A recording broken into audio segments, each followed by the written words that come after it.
Good morning, everyone. So it is Monday morning. Just woke up, just put some paint on the barn. Wasn't feeling the greatest yesterday, so that's why you guys didn't see me. I took a day to myself to relax and get over this just pain that I've been feeling. Ladies, you guys know what I'm talking about. Misha's at my door. So right now I'm gonna go get some coffee with a friend and then I will see you guys in a little bit. Hey everyone, so I am back from having coffee. I feel so much better. Still a little under the weather, but I just wanted to kind of talk to you guys today about breaking keto down, like simplifying keto. Because I know a lot of you guys had questions on like how to start, what kind of foods I eat, what I do.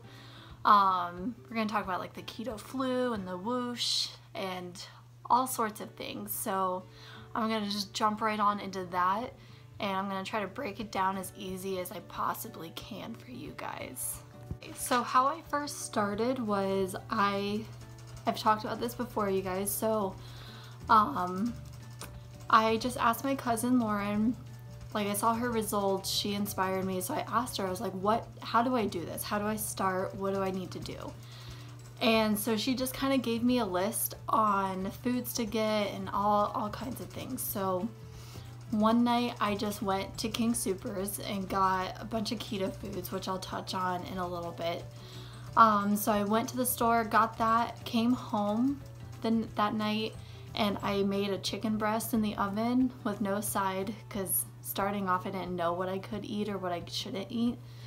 So when I was cooking the chicken, I decided to throw away all of my non-keto foods. I'm talking like coffee creamer, that was like just normal coffee creamer, some snacks like chips and cookies and everything that was not keto friendly.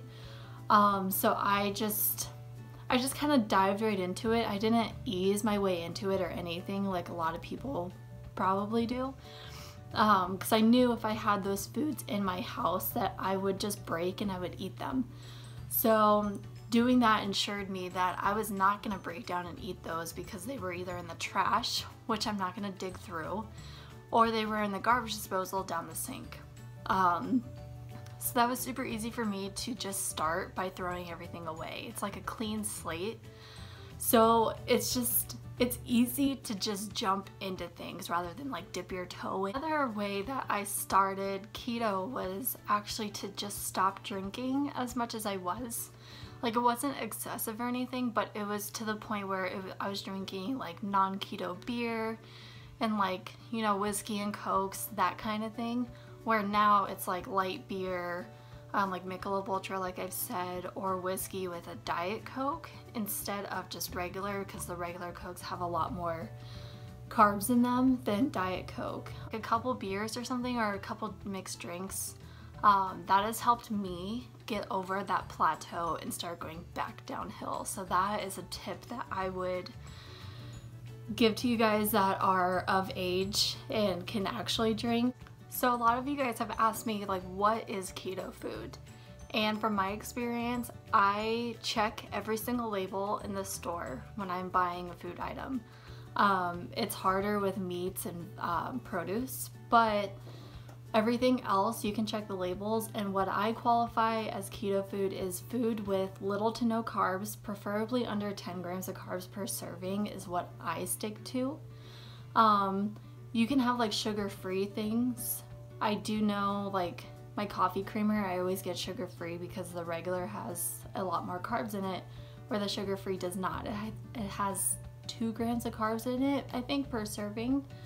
So that's gonna qualify the keto food in my definition. So some examples of like keto foods are gonna be like bacon, cheese, eggs, fatty meats like steak with more fat on it, pork chops, I think chicken thighs have more meat on or more fat on them.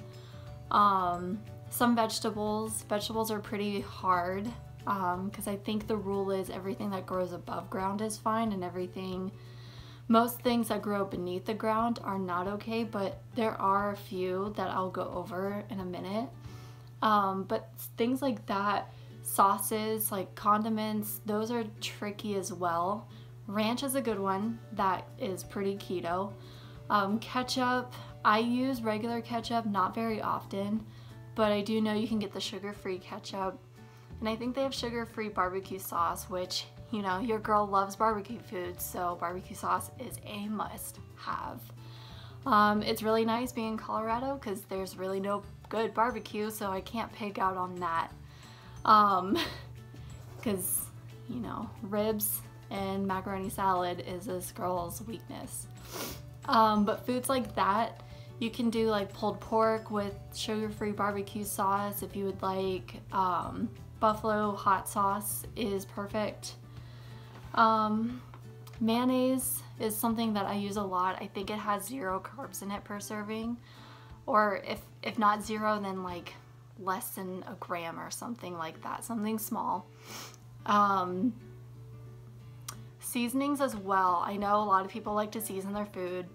I'm pretty bad at that. Like my chicken breast goes into the oven just like it came out of the package with nothing on it, and please don't yell at me at that because I don't know how to season food. My seasoning would probably be pepper, which I know is not a seasoning for most of you guys. So if you guys have tips on seasoning meats, please tell me in the comments below. I would love to hear that.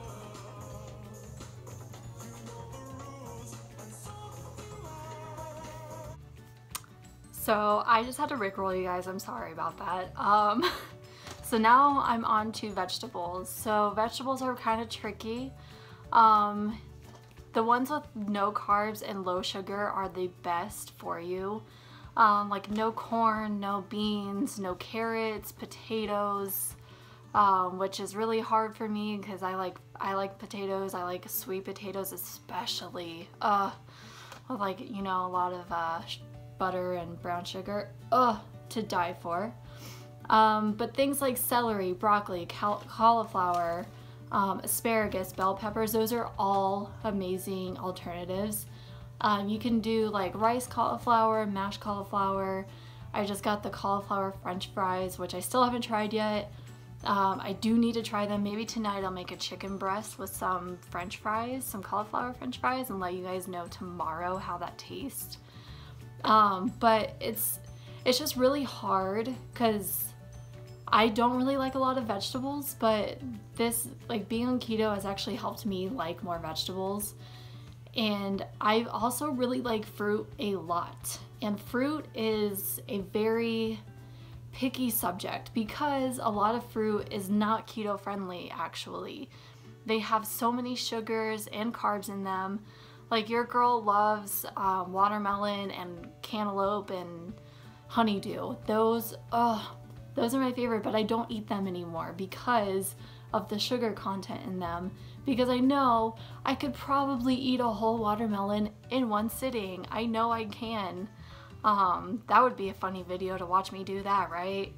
And I just had like the thought that when I was little on Rugrats, do you guys remember Rugrats when someone ate like a watermelon seed and something grew inside of her or him, whoever it was? That's what I always thought. That's what I still think. I haven't seen any evidence to prove it wrong. Am I right, guys? I'm just kidding. So we're gonna move on to fat now. Keto is a high-fat diet, and I'm not talking like fat like candy because that does have sugar, or like the fat that we normally eat. I'm talking like healthy fats like bacon and cheese and eggs and meat. You want that high fat in your diet it helps energize you. So without carbs in your diet, you're getting rid of your energy source, right? Carbs are energy. So when you're eliminating that, you need an energy substitute in your body. So fat, after getting rid of carbs, fat is gonna act as that energy source inside. So it's important that you intake a lot of fat, healthy fats. So meat, cheese, bacon, eggs, the low carb tortillas that I use. The ones that I use have 5 grams of net carbs in them. They have a lot of fiber, which is amazing. But you need that fat to stay energized, or else you're gonna get very like you might get sick, you might get like something like the keto flu, which I've been lucky enough not to get, because I've made sure I eat enough fat, enough protein. I make sure I get my electrolytes in, and that's a big thing. I use Powerade Zero for my electrolytes. I know that's not the best source of electrolytes, but it's the best way for me because I think it's 89 cents a bottle at King Soopers, and it's like the big like liter or something big. But Powerade Zeros are the best source. They have, I think, less than a gram of carb per serving or per bottle or something. And those help me not get sick, because the keto flu, I've heard it sucks. Like, it is like the normal flu, which I've also never had, knock on wood. But I guess the symptoms are exactly the same, and no one wants that. So make sure you guys get your fat intake and get your protein and get your electrolytes. That is the most important part about this, is make sure you do all that. Best advice I can give to you guys is make sure you check food labels. I check everything that I possibly can. If it has things in it that I don't want, like 11 grams of carbs per serving, I don't get it. Just because I don't want to risk that, and I want to be able to eat as much as possible with the least amount of carbs in that, if that makes sense. I normally keep my carb intake at around 25 grams a day of net carbs. So that's just taking the fiber in all the labels and subtracting that from the carbs. I don't track any of my carb intake or anything. I don't track it just because I've touched on this before, but it just feels like a chore to me. So I don't track anything. I know you guys have given me like so many apps and everything to use, and thank you for that. But I can't do it. I've tried before when I've tried other diets. Maybe it might be easier on this one. I might give it a shot. But that's like the best advice I can give, is make sure you read the labels. That's so important. So there is one part of keto that is such a mystery, and I don't know how this works, but the keto whoosh. The whoosh is real. I have had at least one that I know of. There was one night where I lost 4 pounds, like literally 4 pounds of me was gone in the morning, like overnight. It just magically disappeared. I don't know how that works. If any of you know how it works, please tell me so I can get another one. Those are really nice. But I do know drinking a lot of water, like a lot, more than you would in a normal day, that will definitely help, because since this is a diuretic diet, you need to make sure you drink water. So you stay hydrated, because you're going to go potty quite often. And since we're talking about that, guys, make sure you eat a good amount of fiber, because I am not kidding, you guys might get stopped up, if we're gonna talk about that, because it happens to me. I'm not trying to be gross or anything, but that's just how our bodies work. Being stopped up sucks, and it just means you're not getting enough fiber, which it's hard to get fiber on keto, because a lot of things that I eat don't have enough in it. So I need to make sure like I eat not an excessive amount of fiber, but just enough to help the system move along, if you guys catch what I'm saying here. And then another very important part of keto and dieting in general is exercise. Just go out, even for half an hour, just go out, do little physical activity. For those of you that are here that actually know me in real life, you know I don't like to exercise. I really don't. I was gonna go to the gym today, still not feeling good enough. Ladies, again, you know what I mean.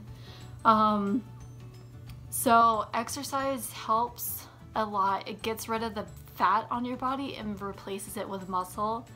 And I think I'm experiencing that now, where I'm not losing any weight, but you guys, I hope you know that muscle does weigh more than fat. So you might look like you're losing weight, but the scale says otherwise, which is what I'm going through. That just means that probably muscle is replacing that fat, and it does weigh more. So you're gonna be heavier on the scale, if that makes sense. So just make sure you go. I go to the gym for an hour. That's it. It's a pain to get there. I don't ever want to go, but you know, we all have to do it, and it helps. It helps me a lot on getting rid of the excess weight that I don't want anymore. So that's gonna wrap it up for like the little keto simple guide thing from me. I don't know too much, like scientifically, I'm guessing. I know a little bit about nutrition, but mostly animal nutrition, not human. So just make sure you read labels, get your fat, get exercising, drink water. Make sure you do all those things and you'll feel great. And then I also wanted to say thank you guys so much for the feedback on the other video the other day. I needed to get all that out, and you guys are amazing and so supportive, and I love you guys, and thank you guys for sharing some of your experiences with me. It shows that we're not alone. It shows that we can talk about it and support each other. I hate that I cried on camera in front of you guys, but hey, we're family.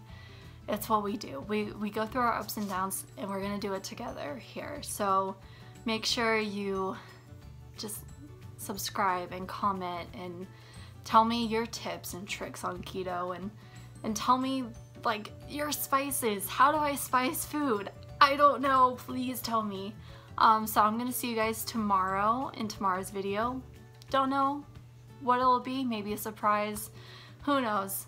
So I'm gonna wrap up today's video.